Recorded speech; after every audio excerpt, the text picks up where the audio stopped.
Welcome to Off Script with Dan Dwyer on Robin Hood Radio, featuring in-depth interviews with guests from the world of theater and allied arts. Underwriting support from Johnny Cake Books in Salisbury, Connecticut, whose collection of rare collectible and out-of-print books is housed in a 19th century cottage in one of the most old-fashioned small towns in New England.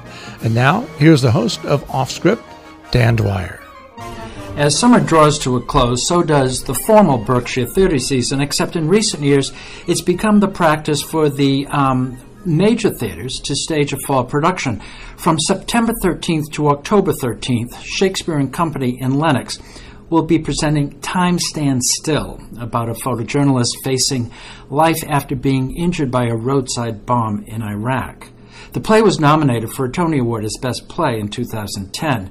My guest today is the director of Time Stands Still for the Shakespeare and Company, Nicole Ricciardi. Time Stands Still marks Nicole's 7th season with Shakespeare and Company.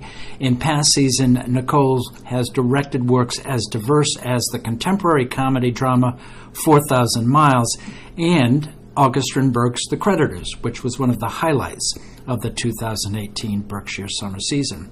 Welcome to Off Script, Nicole. Thanks for having me. Well, thanks for having me. I should say that we're recording this now in the green room on the campus in Lenox, and so I appreciate you having Off Script here, and I really appreciate you taking the time to do this interview because you're in the middle of rehearsal. We are indeed. So you've already put in an 8-hour day, and you got 5 hours. Yes. There are union rules that help you out. Yes, absolutely. Okay. Yes, so, indeed. And before we talk about Time Stands Still, congratulations on The Creditors. Thank you. That was really... Yeah.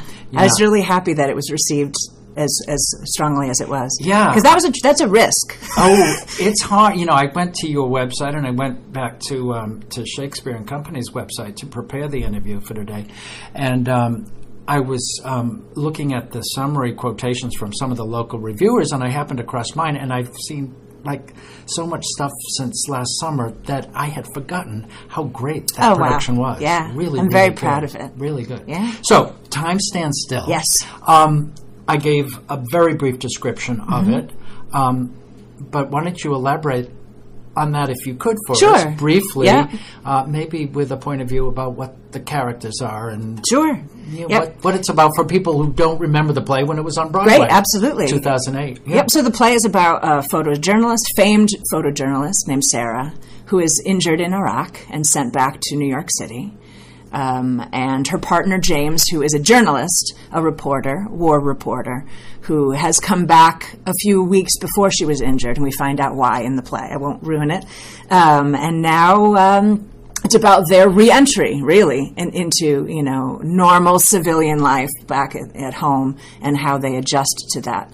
The other two characters that we meet are Sarah's photo editor, Richard, who we know works for a big magazine, probably Vanity Fair, and his brand new, again, I don't want to give away too much, his brand new girlfriend, I will say, Mandy. Mandy, right. Yes. The name might give you a clue about what kind of a person. Yeah, she's a bit of a surprise. Yes, she is. Yes, she is. So you had directed a production of this 3 years ago out in Northampton for the New Century Theater. What's it like taking something you think you know and coming back to it 3 years later? Yeah, it just proves that I didn't know anything. You didn't know anything. Yeah, there are lines where I'm hearing for the first time, and I think, oh my God, what happened last time? The other point about it is, in 3 years, I don't know how much more wisdom I have as a person. I mean, I'm coming back to the play as a different person. So my connection to the play is quite different than it was even 3 years ago. Meaning the thing that strikes me this time, the phrase that's really coming up for me a lot is there are different kinds of happy. And that was not, I don't know if it was in the room 3 years ago, but I certainly couldn't articulate it the way I can now. Again. Well, what was your overriding theme or mantra or moniker for what you did 3 years ago? I couldn't tell you. That's all right. I couldn't tell you. Well, a clear story, I think. Well, it does bring up, this notion. I think it was Mike Nichols who said, a play's about something, but it's really about something else. Absolutely. So we've got a photojournalist. She comes back. She's trying to recover from wounds suffered on the job in Iraq. And trying to get back to Iraq as soon as she can. And she wants to go back, but she's got a boyfriend, and then she's got an editor, and then the editor's got another friend. So what's the play really about? Without giving the plot away, in terms of, like, what is David? We should mention David Margulies. Yes, absolutely. Fabulous playwright, indeed. Who's done a lot of great stuff. So, what is you as the director? What do you think this playwright is really talking about in this play? Many things. Yeah. But again, I mean, she's home Sarah is home trying to assimilate to other people's expectations of what she should be doing and what she should want, right? So she's a woman of a certain age. We know that she's close to the end of, fertility years, right? So if she's going to have a baby, she's got to have it now. And so there's this expectation I think she puts on herself, but certainly the world is putting on her, which is, to be happy as a woman of that age, you need to get married and you need to have a child. Even though her calling and her pull is for something much larger. So she wrestles with that through most of the play. She has this great line where she says, if I say and do all the right things, maybe I'll feel it. Right. So this idea that, I'm injured, the circumstance brought me home, but now that I'm here and everybody wants me to stay, they're worried about me, they think my job is too dangerous. Maybe it is. Maybe I will try to adapt to what other people want from me and what people are telling me that I probably in some way want. And that's sort of the struggle. It's a really interesting, I was saying this the other day, I don't think I've seen a story about a photojournalist in quite this way before. The ones I've seen and the ones I've watched to prepare are, these documentaries about Marie Colvin or, and things like that. So they're more in a documentary style, but we really don't see in the re-entry of people who are on the fighting lines but aren't the ones fighting. Right. In case you're just joining us, my guest is Nicole Ricciardi, and the program is Off Script, and we're talking about Nicole's directing Time Stands Still, which is going to be the fall production for Shakespeare and Company up in Lenox from September 13th to October 13th. You talked about preparation in readings and looking at some of the documentaries about war correspondence and coming back. Did you read Anne Garrell's book? No. No, okay. Because Anne Garrell was an NPR reporter. And she yes, of course. In Norfolk. And, if you listen to Sarah, to Anne talk about her work, she describes herself as a war junkie. Oh, wow. Yeah. Yes. And I wonder if, in your research, if you see Sarah that way. Absolutely. Yeah. And it's discussed almost in those words. Right. Yeah, absolutely. Yeah. That there's an adrenaline rush that she gets from it, that it feeds her in a way that normal civilian life just doesn't do. Okay, so she's got her clock ticking, but she really wants to get back and do her job. Absolutely. Okay. And I think there's how do I say this? There's a size discrepancy for her, meaning a family is a small contribution to the world, and the work she's been doing, that she's already been doing, has had a great impact on the world. And she speaks of that often, that the work makes a bigger contribution than having a family would in her eyes, and how can she give up the big contribution to making the big impact on the world when she's already gotten a taste of what that can do, right. Right. Her world becomes too small. So the play was written in 2000 sometime. 9. In 2009, yeah. It first played at Geffen out in, Los Angeles, then came to New York, and it was nominated for the Tony with Laura Linney as Sarah. And Brian Darcy James. And Alicia Silverstone. And she started doing it in Geffen. Did, yeah. And then Eric Borgesian, as the... and then Christina Ricci took over the role. For the Broadway. Did you see that production? I did, yeah. Yes. It was pretty remarkable. Absolutely. So how much time are you spending on makeup on this one? A good amount. Yes, okay. Indeed. All right. It's interesting because in this space, the play was written for a proscenium space. It was always performed in proscenium. My last production was proscenium, right. Meaning there's a greater distance between the actor and the audience. And in the Bernstein, it's been fabulous to hear and feel this play in there because it's incredibly intimate. You know, the audience is very close to a rather powerful piece. So let me ask a dumb question then. Does that make doing the makeup yes, that's right. more of a problem? Absolutely. Because you don't have that distance. So yes. it's got to be... So it's got to be even more realistic, a little more subtle. Yeah. Interesting. So that it's not, you know, just people are just staring at her face the whole time. It is, you know, her first entrance onto the stage I think is quite powerful, you know, when we see what's happened to her. When did you start rehearsal on this? 2.5 weeks ago. Oh. And you've got another 5 days. Well, we'll go into tech next week. That's pretty good. And then we have a week from tonight will be our first preview with an audience. Casting. You pull from Shakespeare and Co. because it's a repertory company, absolutely, right? So, but what kind of... what kind of things were you looking for in Sarah? I mean, you know Sarah pretty well. You've directed another Sarah. Absolutely. You probably have part of Sarah in you. Probably at this point. Indeed, so what are you looking for in your Sarah? Well, everything that Tam brings. You know, Tamara. Yep. Tamara Hickey. Yes, absolutely. Sarah, right. I mean, the nice thing about the 4 people I have in this show is that I've seen a lot of their work here for years, and it was just my turn. I finally got them.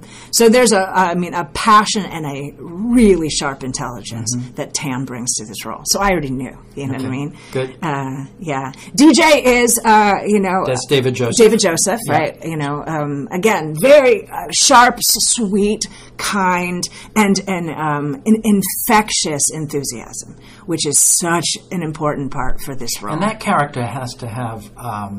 his empathy's got to go a long way. Remember. He has quite a big journey in this play. Yeah. Yes, from quite a big arc there. Yeah, and what about your little Mandy? Oh, man, I shouldn't say little Mandy. Yes, okay. Again, a fierce intelligence. I mean, what Caroline brings to this role. This is Caroline Calkins. Yes. Yeah. Again, I've gotten to watch her do a lot of work in the past few years. And Mandy, again, without giving away too much, I think is someone who could easily be written off if there isn't a fierce intelligence under that and a real sense of honor and standards and morality. I mean, she really is the one who drives all the change in the play. Right. And it has to come from a real sense of truth. Absolutely. She's the foreigner. Absolutely. Right. But, and she has an entirely different kind of intelligence. Absolutely. I mean, almost a different vocabulary yes, about the world. Absolutely. Yeah. But it's not silly, and it's it's very grounded. She knows what she's talking about, and she's... what's a beautiful thing about this script is that it's so balanced. There are times where you go, she's right, and then the next minute, the other character says something, and you're torn between two very opposing and equal arguments the whole time. So why did you come back to the play now? You did it 3 years ago. Indeed, yeah. And it's a very different experience, even the way the world has changed in the past 3 years. The biggest change for me is that 3 years ago we set it in the present, meaning we moved it to 2016. Okay. Yep. And it wasn't without problems, meaning the references in the plays and sort of the tone of the play was sort of bumping up against 2016. Mm-hmm. And here we are 3 years later. I went back to the play, and there was almost no way it would work in 2019. It's not a post-Me Too, Trump-era world. Right. So what I ended up doing is I went back to 2009. I looked back and I said, when was the first production? I went back, did some research about 2009, and the play burst to life.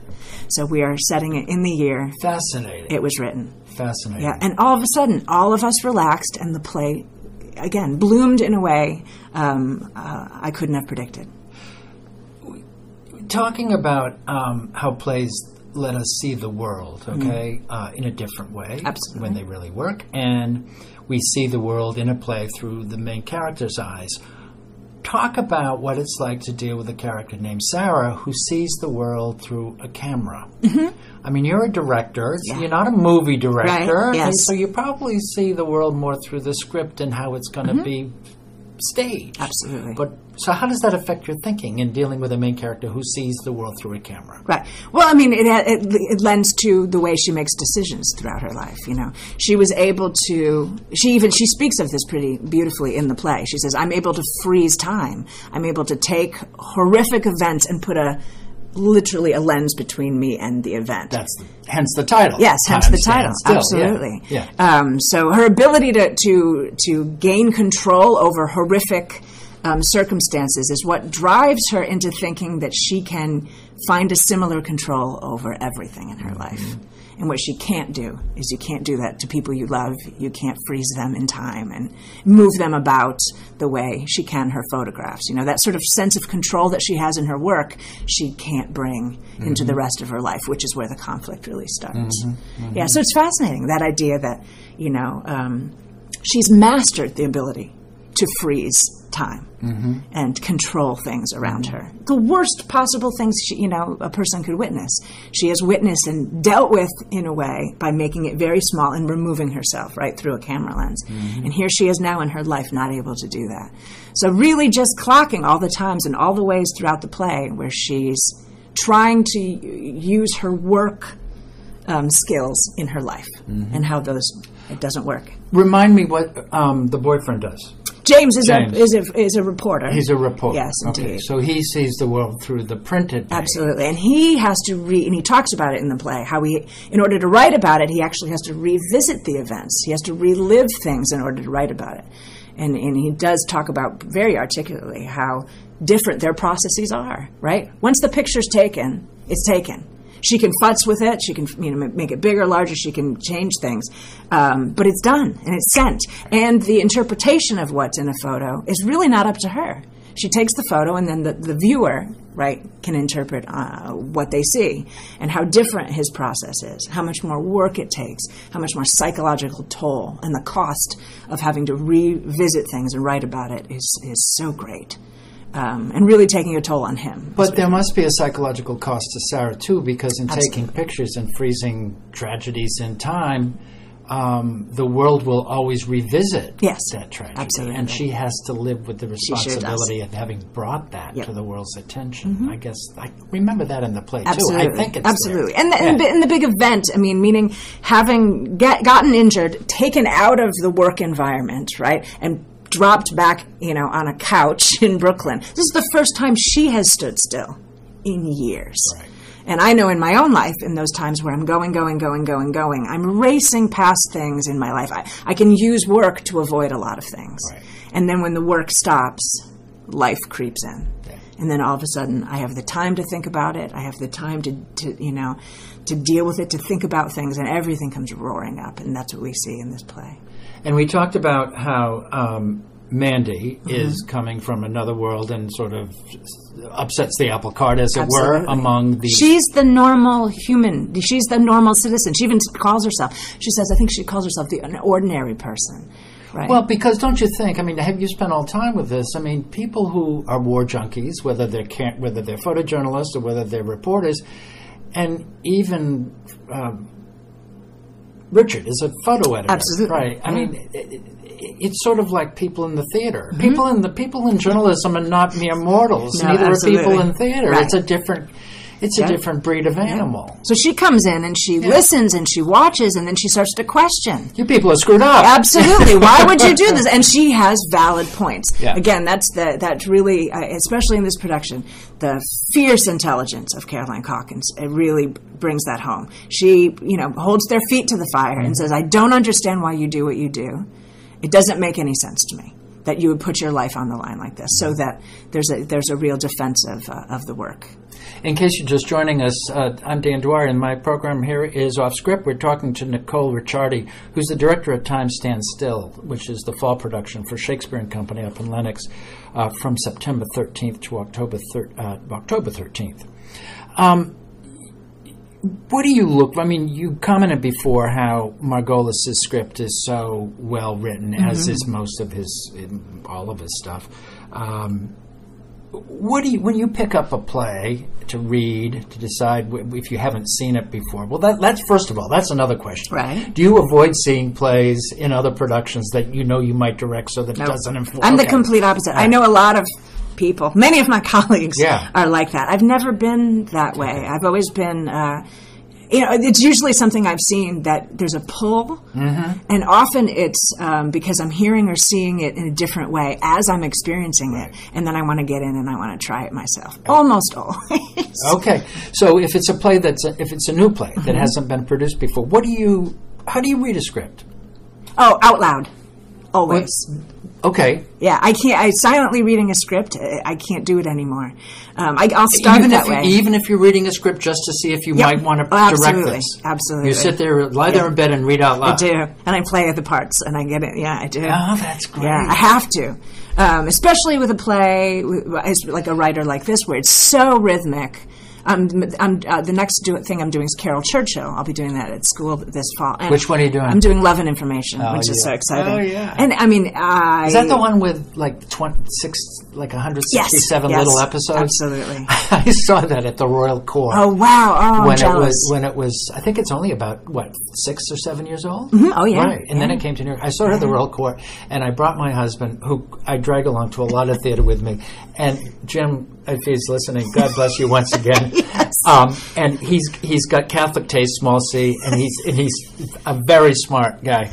But there are some things that he just can't get into, and he can't get into Carol. Oh, absolutely. I think she's great. Yeah, it's a definite an acquired taste. Yeah. So that was incredible because some of those plays are like, I think one is like 27 seconds, and then there's another one that's like 13 and a half minutes or something and again, like that. Very rhythmic. Yeah. So almost the comprehension of it. I don't understand it until I've spoken it out loud. Almost certainly. Really? Yeah. Okay. Yeah, so that happens a lot. That's fascinating. Yeah, absolutely. So it's usually something I've seen or heard, and that's what's so when you read a script to decide whether this is something you want to do, okay?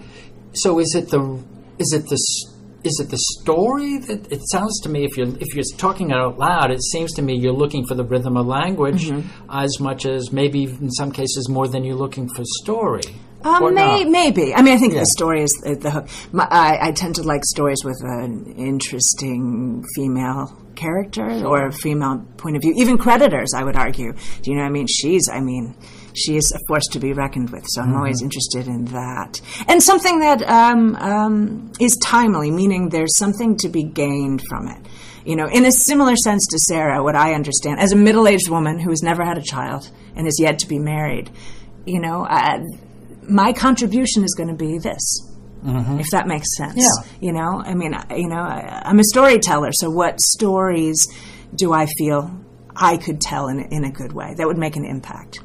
I went onto your website, in preparing for this chat, and you've done a lot of your own storytelling, and you've produced some of your own stuff. And one of the things that intrigued me about what I read on your website is that you did an all-male production of The Comedy of Errors, performed by California gold miners in 1852 with 2 actual sets of identical twins. Absolutely. This has nothing to do with Time Stands Still. Right, but tell me a little bit about this, because I'm fascinated by this. There was a bunch of actors, all male actors of a certain age. What's the name of your company? Again? It was called The Wild Court. Okay. Yeah, and we wanted to do a Shakespeare, and it was just happened to be all young men in this company. In New York? At the time, yes. Yeah. So all the ladies were busy doing something. And I thought, and they're like, well, we want to do a Shakespeare. And I said, okay. And I said, well, we could just do an all-male Shakespeare.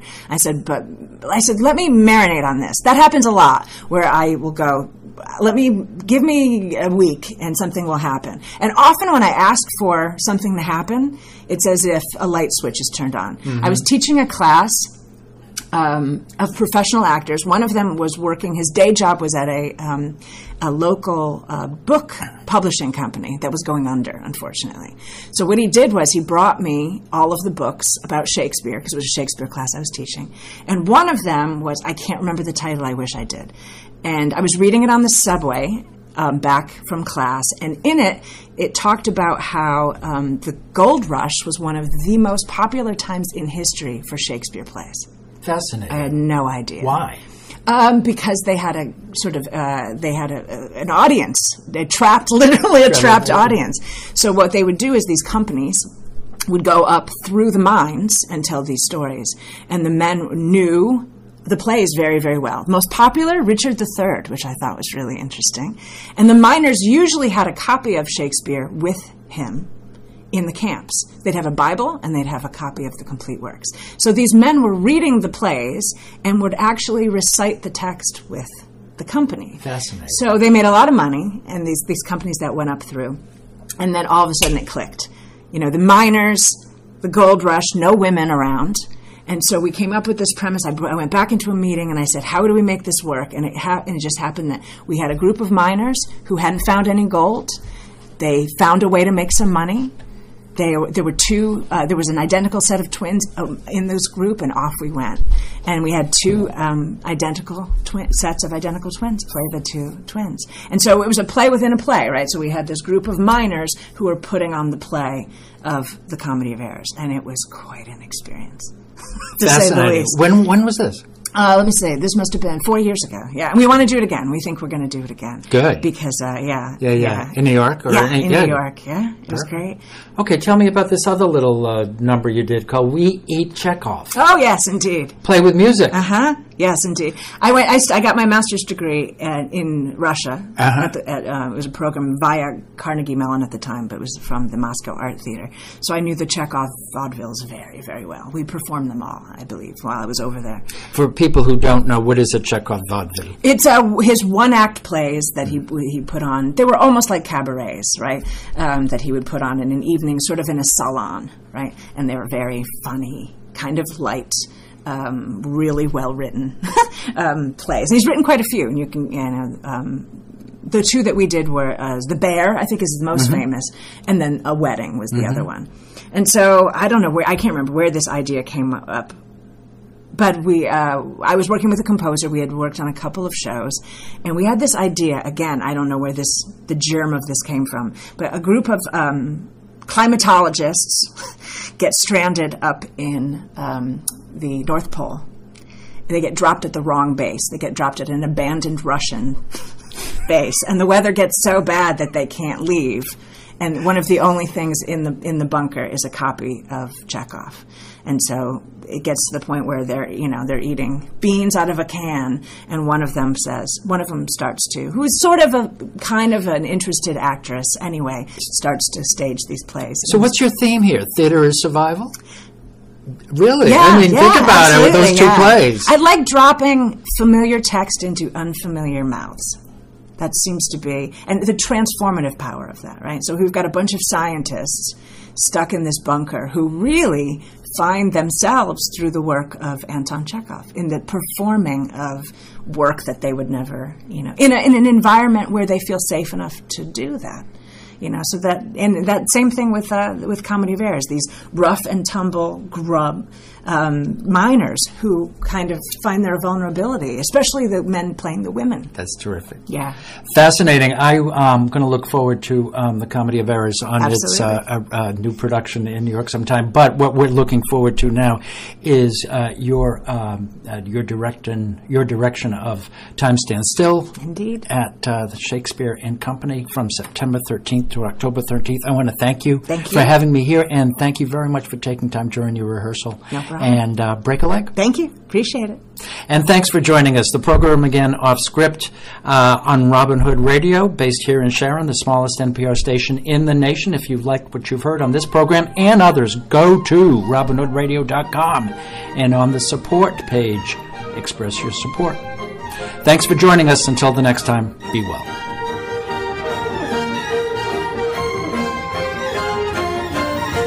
Underwriting support for Off Script with Dan Dwyer from Johnny Cake Books in Salisbury, Connecticut, whose collection of rare, collectible, and out-of-print books is housed in a 19th century cottage in one of the most old-fashioned small towns in New England. Off Script with Dan Dwyer is also available via podcast on our on-demand page, robinhoodradio.com. Click on On Demand, and then click on Off Script with Dan Dwyer.